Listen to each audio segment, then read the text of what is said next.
And before leaving the Dills Cemetery, I want to show you a couple of the Civil War graves here. Now, it's very well known that leaders in both the Hatfields and the McCoys both supported the Confederacy, but what you got when you got to far southeastern Kentucky is you had quite a few people joining the Union. In fact, I haven't really seen any Confederate-style graves here, although old Randall was himself in the Confederacy. He was, I believe, in the partisan units, but these guys oftentimes would join the Union because it was such a wild, lawless, and remote area that in especially counties like Harlan, you would have Confederate armies marching in, scavenging for food, and then leaving. Basically, everybody was starving, and they saw the depredations meted out to them by the Confederacy, and a lot of them decided to join the Union, more or less as state guard, basically the Union equivalent of the Home Guard, and it was a very brutal time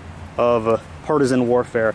And of course, over here you've got old Randall himself and the beginning of the feud. You know, I would call it a toss-up because they killed Asa Harmon McCoy, and I'm not sure if that began the feud or if the feud began with the pig incident, because Asa Harmon McCoy was killed, but after that it just seemed like they were trying to let bygones be bygones up until the pig incident. And you can see a lot of graves of the Chafin family. Very popular and populous in this county. Chafin was actually the sheriff during the Battle of Blair Mountain. Set right where the highway is. Just literally right at the end of that building right there that you see over in town. Right where the highway's sitting right here. And then the spur went up through here, and there was another sidetrack that went down in behind it. Okay, we're going to Make One Massacre here. This is where they brought some of the children during the shootout and hid them out here because they knew trouble was going to happen, and they didn't want any of the kids to accidentally get hit by a stray bullet. This is about the third rendition of this church. It's been here for years and years and years. It started out as a wooden structure. And up here is the old city hall and lockup area. This is probably where Sid Hatfield laid down his gun the last time before he went to on the train to Welch, West Virginia, where he was assassinated. This would have been Sid's office when he was the police chief here in Make One. And it's kind of cool. You had the City Hall right there, right? Built in 1908, the same year that the lodge, the Chambers home, was built in 1908. But Testerman's jewelry store was just right over there. Oh, at the yeah, upper end of the upper end of the GW building. One of the buildings right next to it that they're remodeling now. So he wouldn't have had very far to go to get to the town hall. So that was pretty cool. And the Make One Massacre actually happened right here between Chambers Hardware Store, which was right there, and the old post office. May the 19th, 1920.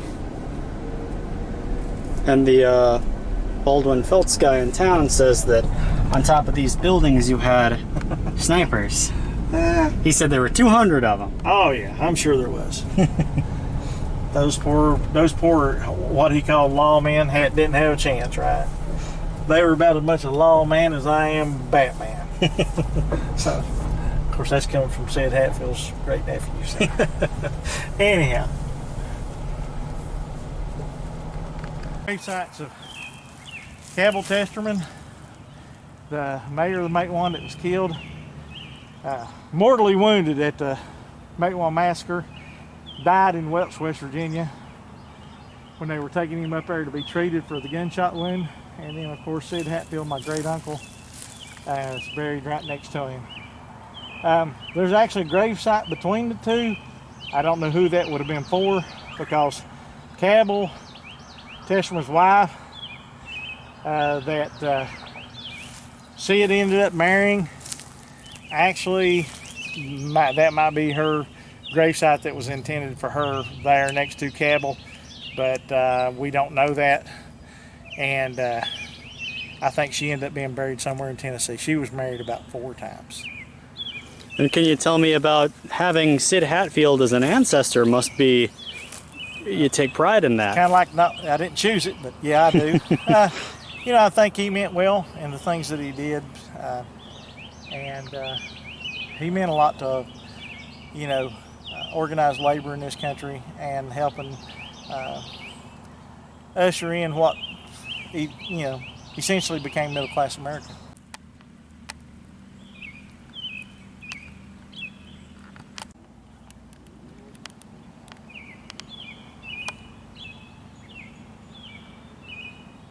Matter of fact, I used to be a member of the local 1440. Is buried down here and not buried in the Chambers area up here where the rest of the Chambers family, you know what I'm saying? I don't know why. Can you explain a little bit about Ed Chambers' story? I don't know much about Ed except for he was Sid's deputy and they happened to be appearing in court at the same time. They were in Welch, West Virginia on that day.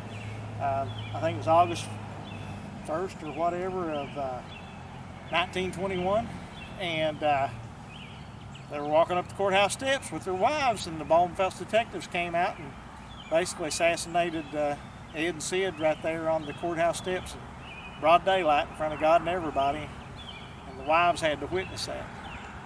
So Sally Chambers and Jesse Hatfield at that time got to witness the assassination of their husbands. But he also has been dedicated a marker from the UMWA and has a pretty nice tombstone here.